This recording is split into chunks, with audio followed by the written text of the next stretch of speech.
Good morning, councillors. Good morning to executive team members with us and officers with us. Good morning to those who have joined us in the digital gallery. It's my privilege to declare the special meeting of Thursday, 30th of November 2023 open. And in so doing, I will pause and acknowledge the traditional owners of the lands on which we meet and across which our region is formed, and pay respect to their elders past, present and emerging, congratulate them on their ongoing nurture of culture. Councillors, I note we have one item to consider in today's meeting. We do have a full attendance of councillors, albeit that Councillor Chalk is remote. Therefore, we have no apologies. I've not been advised of any declarations of interest relating to the business before us today. No other declarations coming forward. Then move forward to the consideration of the business of the meeting. And I will turn to Councillor McConnell firstly to introduce a procedural motion before we move forward to the matter. Thank you, Councillor. Thank you, Mr. Mayor. If I can move a procedural motion.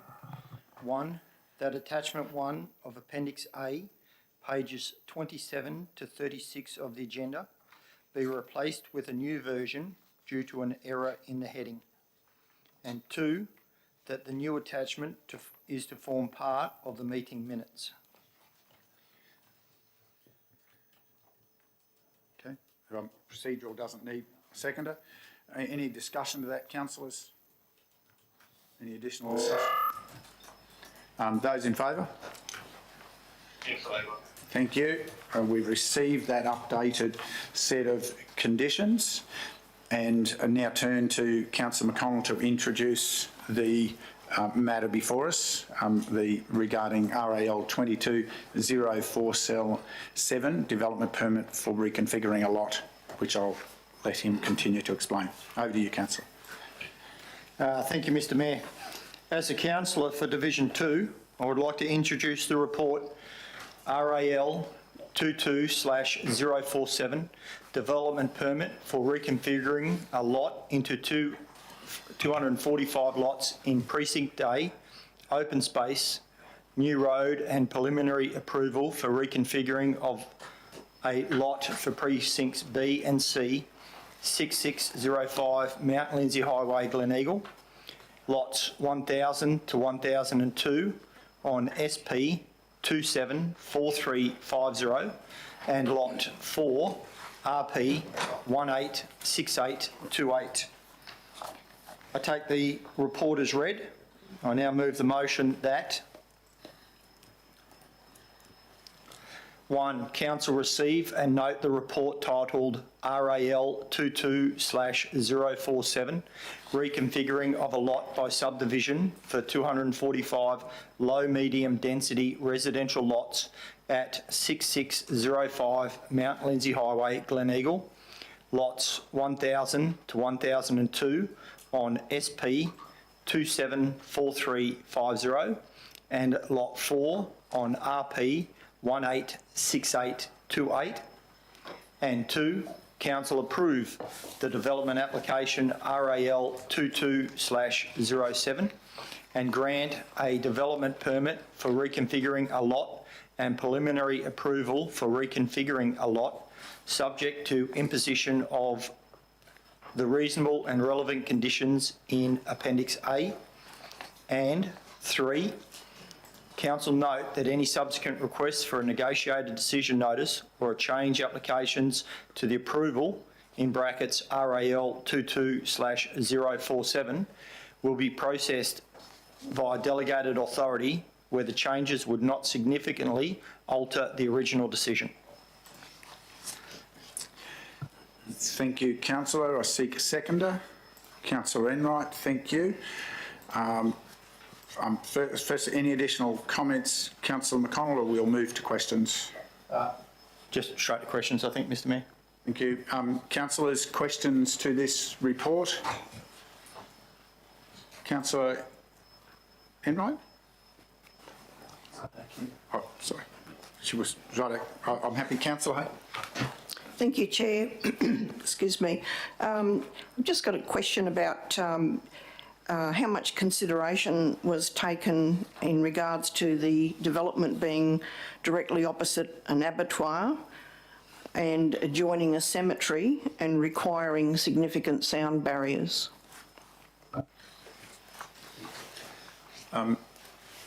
Through you, Acting CEO. To the officers, thank you. Through the chair, and thank you, Councillor, for the question. So I'll probably break it down in terms of the individual queries. So in terms of the cemetery, it's not really identified as a sensitive land use or anything of that nature. So the zoning of the land has been identified for residential use, so we don't see any conflict of uses there. In relation to the abattoir, there was historically a trunk park identified at the front, which did provide some buffer for the future development. However, the applicant, in addition to some consideration there and the bio-retention basins at the front providing some buffering, has also submitted an odour report which has identified that there's quite minimal impact on the development with some of the lots fronting towards the Mount Lindsay Highway, which was accepted by the team. In relation to the noise barriers, so that's a TMR requirement in terms of Mount Lindsay Highway being identified as a state-controlled road. And as part of that, their assessment, there's STAP requirements in terms of either, I think that's either dirt mounds or noise barriers to minimise the impact on the amenity or future residents for the development. So they were the primary considerations there. From us, we look at it as a local government to ensure that it's not in conflict with anything specific in that location. If we've got other identified, whether it be by overlay, nature corridor or something along those lines where it could conflict. In this instance, there was no identifiable conflict with TMR's decision for the noise barrier there. Thank you for those answers. Further queries? Councillor McCollum first. Thank you. Just a query on the noise barriers. Obviously, we've got some in another area. We don't have any say or any power over TMR to overturn their request or decision to erect a noise barrier on new divisions. Is that correct? Thank you, Councillor, for the question, and through the chair. If it is in conflict with part of the bounded assessment from council's perspective, if we considered that the concurrence agency, so they've got equal powers effectively as what local government does in terms of opposing conditions, if we thought that it would conflict with council prescribed policy, then there may be opportunity to negotiate an alternative outcome. Yeah. So in certain instances, it's through landscape softenings. It could be if it's a concern around amenity impacts. In terms of it being eliminated completely, it would need to be identified that there's no amenity impact to future residents in terms of noise generated from the road, which I think given in the instance of this being Mount Lindsay Highway, and it does receive considerable traffic, both freight and normal commuter use. In this instance, I believe that TMR has identified that as a requirement, and we didn't identify any conflicts with our scheme requirements. Yeah. Thank you for the answer. Thank you. Back to you, Councillor Hay. Back to you, Councillor Hay. Thank you. Thank you. Through the chair. On page 5, it mentions that the proposal has been assessed against the planning scheme, the South East Queensland Regional Plan 2017, and council's various relevant engineering requirements. It does state that it's consistent with the planning objectives for the locality, and the alternatives proposed as part of the applicant's open space park strategy will achieve a similar outcome as sought by the LGIP in catering to the immediate development upon full realisation of the proposed master plan. Could the officer or the GM perhaps expand on that a little for the benefit of those listening at home? Thank you, Councillor, for the question. And through the chair, so in terms of, there's probably a few elements there. The planning scheme specifies what the engineering standards are. The LGIP requirements forms part of the planning scheme as well. So in terms of the assessment, in this instance, is a code assessment, bounded assessment. So there's specific assessment benchmarks which must be achieved. In this instance, I believe they're listed in, within the assessment component of the report, which specifies the zoning requirements for reconfiguring a lot. There'll be certain earthworks and engineering standard conditions, assessment benchmarks there. And also in relation to the ALGIP. So in this instance, it's specified as an acceptable outcome in terms of achieving, which does give that flexibility of achieving a similar performance outcome to support the development. What we found, looking through the intrinsic material of the ALGIP, it appeared that their identified trunk park provision for that development was mainly to cater to that future development and not any other anticipated demand in that locality as much, because that's the most, it's pretty much the only infill development identified in that location. So by our considerations of that, the applicant had submitted a parks plan strategy which considers the total development, so not just the initial development permit but the master planning, where it's got parks of differing types and conservation open space areas as well as integration into the north and south and potential future trunk park across Fields Road as well. So it's got that interconnection with the surrounding area as well. Through assessment from our planners who are a bit more experienced in the parks provision requirements of the planning scheme, they felt that that was an acceptable outcome in terms of supporting the needs of that development. Thank you for those responses. Councillor Enright, thank you. Thank you, Mayor. Question through you to CEO to the officers, if considered appropriate. My question is relating to the preliminary approval of Precinct B and C. While this application is focused on Precinct A, what aspects are being sought for Precincts B and C for preliminary approval? Thank you, Councillor, for the question, and through the Chair. So in terms of the requirements for a development of this nature, there is master planning assessment benchmarks under the planning scheme. Both the sites identified as master plan overlay code, as well as there's acceptable outcomes and performance outcomes under the reconfiguring a lot code, which contemplates master planning. So in this instance, the applicant has sought an initial development permit for Precinct A, which gives them a development right to proceed to operation works permits and actually develop the land for that purpose. Whereas the preliminary approval more looks at setting up a bit of a framework for future development to occur and certain sequencing, road network, ensuring that it integrates with the surrounding area. That future park provision, which has been identified, will meet the needs of the development, amongst other things. So there's also a planning scheme policy which specifies what we would want to see in approving master plan document as well. So that's talking about what would be the potential lot yield for the development based on what the planning scheme's anticipated lot sizes are for that zoning. So with that, we're able to do some forward planning in terms of what we would think in terms of infrastructure provision for that development if it was to meet future realisation in terms of impacts external to the site. But then also what its ability is to integrate into adjoining lots as well with road networks.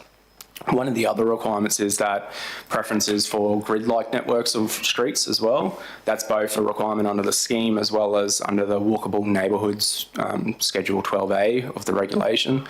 And it looks to avoid things like cul-de-sac outcomes unless there's something which would be impeding the natural road network, whether it's topography, waterway corridors, things which of a natural perspective should be protected. So, and in addition to that, master planning requirements does look at it to protecting natural assets on the site as well. So it's identifying those early on and seeking an outcome which avoids that through the master planning design. Yeah.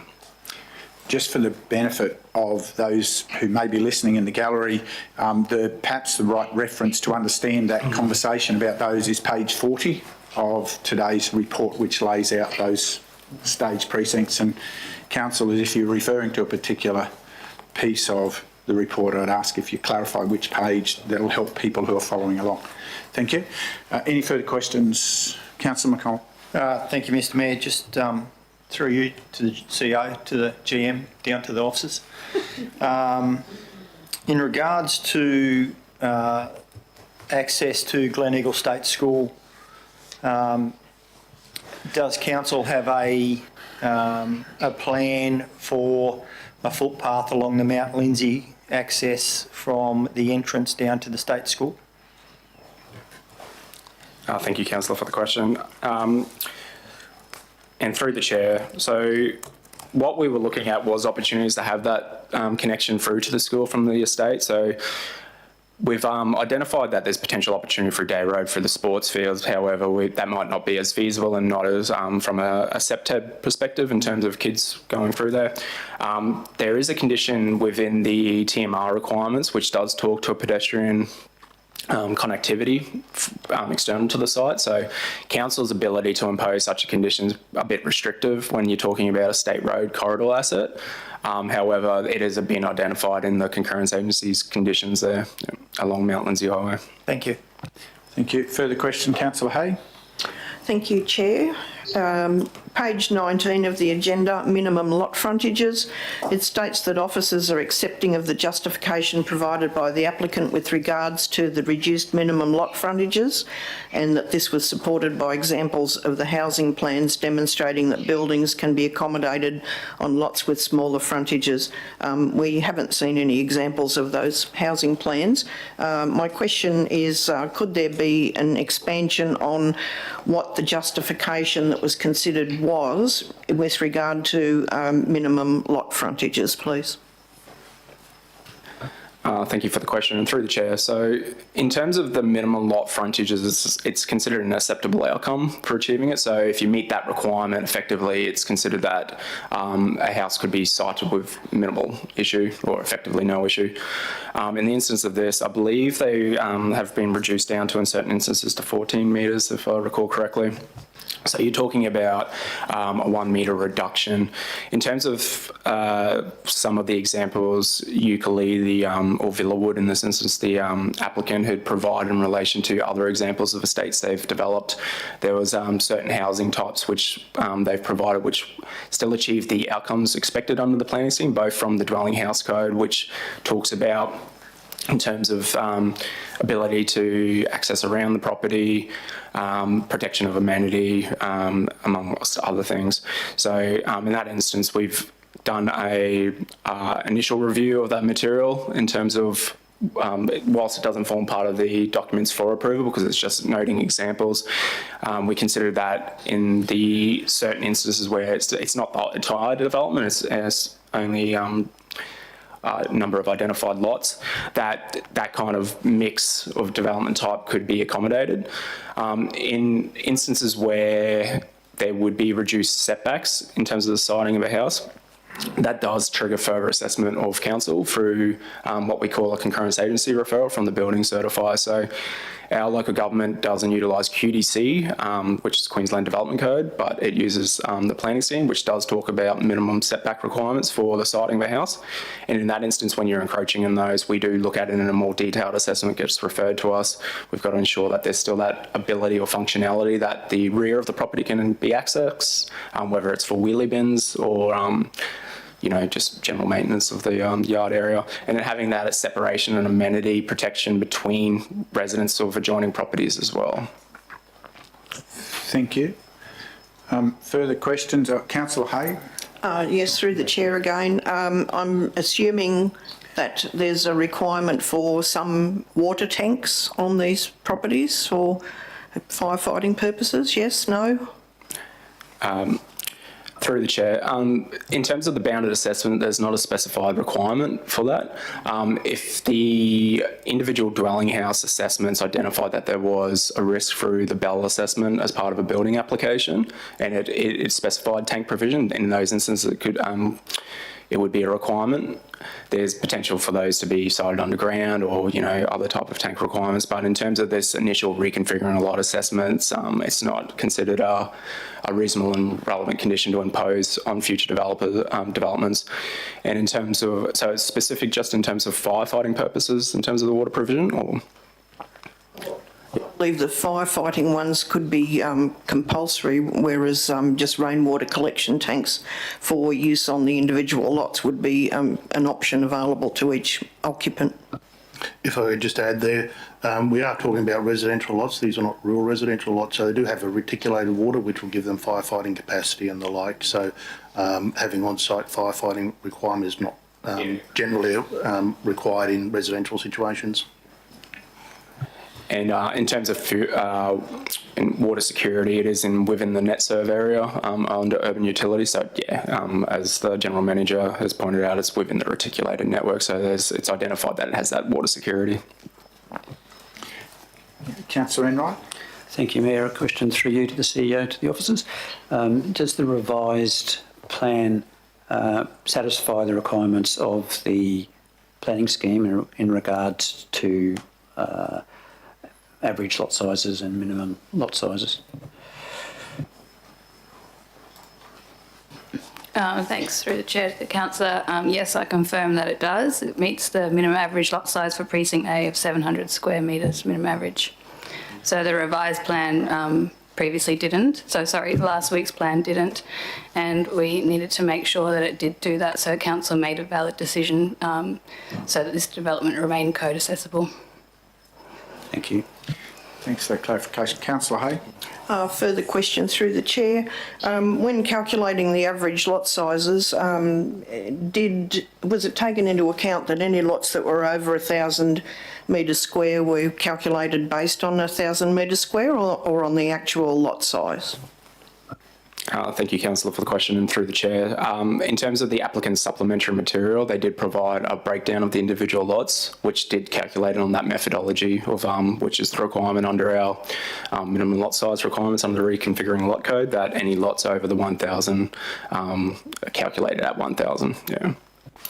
Thanks for the clarification. Further question, Councillor Hay. Thank you. Through the chair again. I'd like to go to page 68 of the agenda, please, which is the lot mix analysis. I note that whilst the officers are stating that it's achieved the average 700 metres square lot size, when you look at the lot mix analysis in the different coloured sections down the bottom on the left-hand side there, when I've done the breakdown of the lots, there are 245 lots. There are actually 145 of that 245 that are below the 700 metres square. Do you think that that is really what the community expects when the average is supposed to be 700 metres square and 145 of 245 don't meet that 700? Thank you, Councillor, for the question. And through the chair, so in terms of the minimum lot size requirements is an acceptable outcome. So in this instance, it did require a performance outcome assessment because it's I guess, or majority of the development actually requires a performance outcome assessment in terms of achieving a mix. So we are looking at opportunity for different housing types to be accommodated for. It's been identified that it can still remain functional in terms of that mix of lot sizes. Whilst there's a certain character expectation, I guess, specified for the low to medium density zone, we're talking about a development which probably doesn't integrate with, in terms of a character feel with the north and south of the development. So it is in itself going to achieve its own character within this development, being across the entire development, the full realisation being 700 lots. So I think it's probably a little bit difficult to look at it on a broader picture, and it's probably a bit more in isolation for this specific development that it's achieving the performance outcome of the code. Just have Further question, Councillor Hay. Thank you, Chair. I just have a couple of observations about the proposed conditions. Sorry, Councillor, we just see if we've got any other questions before we move to observations. Thank you. Any other questions? Councillor Enright, thank you. Thank you, Mayor. Question through you to the officers.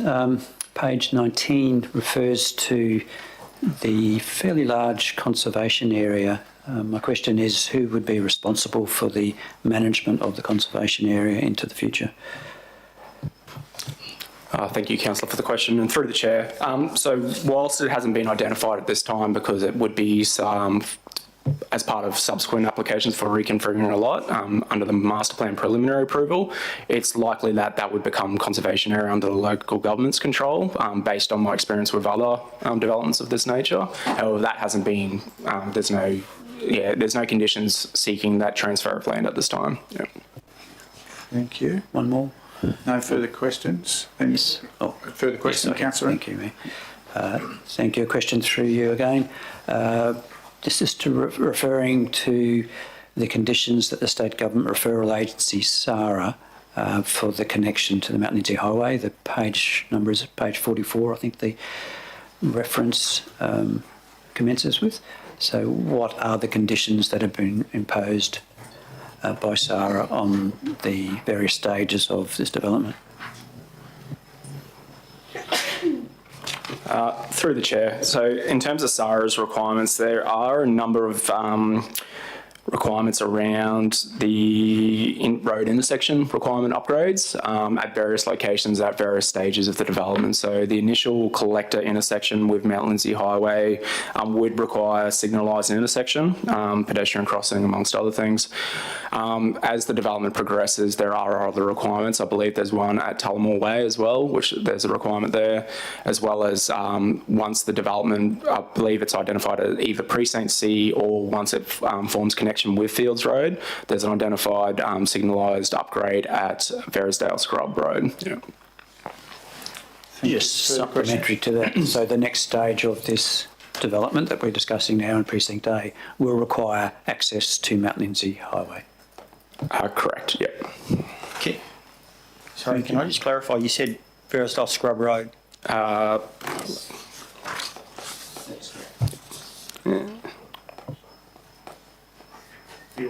Fields Road. Fields Road too. Yeah. Sorry. So it's a Precinct C or when new road connection is provided to Fields Road, whichever occurs first, but the requirement is for Verisdale Scrub Road intersection. So I believe TMR has done an assessment based on the maximum lot yield there that it could be expected that people towards Precinct C would travel along Fields Road potentially and then connect back up with Mount Lindesay Highway via that route. Okay, so the upgrade will be at Mount Lindesay, Verisdale Scrub Road? Yeah, correct. Okay, thank you. Thank you. Any further questions, councillor? Sorry, Mayor, if I could just add, Yes. there are specific provisions both from TMR and council in regard to how the operational works will be conducted and the management plan required for that. And we've identified that we want to make sure that Arbour Drive is not used as an access for that development, that comes in primarily, I'd imagine, from Mount Lindesay Highway, so there's not an ongoing interruption to the Arbour Drive and the new estate that's currently under construction. Thank you. So just on that, the developer have used Fields Road as an access. So they've, most of the all of the trucks are coming in and off Fields Road instead of through Arbour Drive to minimise the disturbance on the residents in Arbour Drive. So they've got a dirt road, I suppose, or not a formed road, but just a dirt road to come in and out of that to prevent any disturbance to Arbour Drive.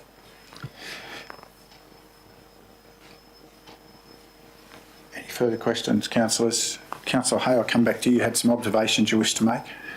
Thank you, Chair. Yes, sorry, I don't have a page number. It's on the Appendix A, Attachment 1 that was handed out this morning. Thank you. Doesn't have a page number.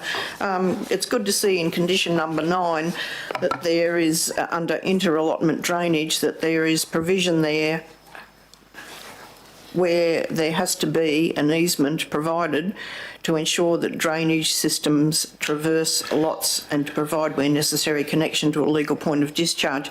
This lack of this condition in other developments has caused a lot of legacy issues for council, both this council and the Bow Desert Shire Council, so it's good to see that that's been included to minimise the chances that that's going to reoccur. And towards the end, in B, preliminary approval given for reconfiguration of a lot subject to the following conditions. Number 2, minimum lot size requirements. It does say that the minimum of 450 metres square is exclusive of access strip or access easements for rear lots. So it's also good to see that in the event that there are any battle axe or rear lots, that provision is made for access easements so that they're not going to eat into the minimum lot size of 450 metres square in the future. Thank you. Thank you, councillor. Any other discussion, councillors? No, if not, Councillor McCollum, we move forward to speak to the motion. Thank you, Mr Mayor. I will speak on the motion. It's good to see more housing coming into the Bay Desert Glen Eagle area, and especially the southeast with the housing crisis. And I think, although I hear the concerns of my fellow councillor next to me, Councillor Hay, about the lot sizes, the demographics are changing across households. And I'll just read out a quick from the 2021 census. In the Bay Desert Glen Eagle area, there were 3,866 houses. 2,847 were separate houses, totalling 73%, and only 683 were medium density houses, which accounted for 17%. They were townhouses, terraced houses, semi-detached, duplex. We can't tell how many bedrooms were in each of those. The housing needs analysis prepared for the growth management strategy identified the need to encourage the development of dwellings that cater for projected increase in smaller households and for ageing population. Without intervention, the housing stock in Bay Desert will not be suitable for the projected needs of the population because the predominant housing topology comprising large single detached dwellings with 3 or more bedrooms will not align with the household composition in Bay Desert. According to the housing needs analysis housing needs assessment prepared for the growth management strategy, by 2041, lone person households are projected to make up the biggest portion of total households in Bay Desert, a total of 2,325 households, followed by couple families with no children, totaling 2,063 households. The growth management strategy recommended strategies to encourage development of dwellings for smaller households in the form of well-located medium density development. There's also, as everyone knows, a housing rental crisis at the moment. So as much as some people still believe of the quarter-acre lot, knowing quite a few people, the change in demographics is that people want their weekends. They don't want to spend the weekend mowing lawns and gardening. They're out adventure, taking the kids out. I note in the development, the lot sizes went from 451 metres squared to 2,520 metres squared, with an average of the 700, with frontages from 14 metres to 36. It's good to see the signature park that will be in the centre and the footpaths that access that park. In a recent approval that we gave for a subdivision in Jane Street, Bay Desert, of all of the houses built, only 8 were 2-bedroom, 50 were 3-bedroom, and 21 4-bedroom, which shows that we probably have to do some more work with developers in achieving our growth management strategy and our need for smaller dwellings to be able to meet the population. I think this subdivision is a great location, slightly outside of town, and I'm hoping that to work with the asset management team to look at bikeways and footpaths so that they can be utilised to get back into town instead of using roads. So hopefully that will be a task for later, but I think this is a good development and I will be supporting it. Thank you, Councillor. Anyone wishing to speak against the motion? Anyone seeking leave to speak additionally? Councillor Hay. Thank you, Chair. Thank you, Deputy Mayor, for those comments. I would like to make an observation that a 450 square metre lot does not necessarily temper the residents' desire for the McMansion, and just because it's a smaller lot doesn't mean they're going to build a 1 or 2 bedroom dwelling to accommodate the change in the demographics.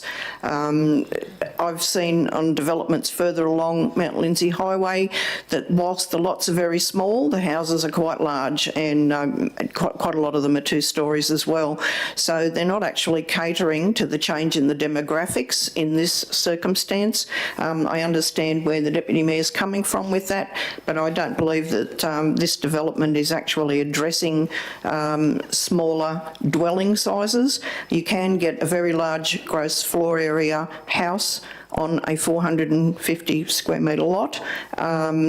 And perhaps when we're looking at developments in the future, it needs to be determined as to what the end user, or who the end user is going to be, with regard to whether they're semi-detached or 1 or 2 bedrooms. As Councillor McConnell observed from the facts that he's read out there, nearly everything that's being built is a minimum of at least 3 bedrooms, so that's not necessarily catering to a change in demographics in our region.